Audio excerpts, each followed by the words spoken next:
I am the Tofu Golem. Please enjoy the video. You start by confirming access.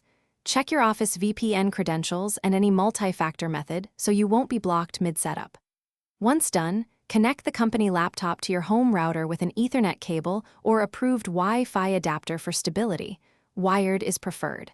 Make sure you have the network details, DNS, proxy, and IP notes from IT. These prerequisites let you proceed without guessing and reduce authentication failures when you initiate the secure connection.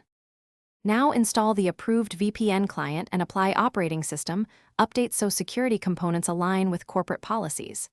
Next, input the VPN server address, your username, and any certificate or proxy values supplied by IT. Precision matters to avoid handshake errors. Enable the client's kill switch or split tunnel options if required, because these settings control what traffic goes to the office versus the internet.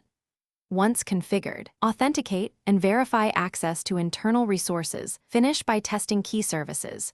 Open shared drives, corporate email, and an intranet page to confirm permissions and routing. Then run a quick speed and latency test so you know if performance is acceptable. This helps decide if you need wired use or co-S tweaks. If something fails, reconnect and capture the VPN client logs and any error messages before you contact IT. This accelerates troubleshooting. One key tip: if DNS or routing looks wrong, flush DNS and retry the VPN connection to clear stale records.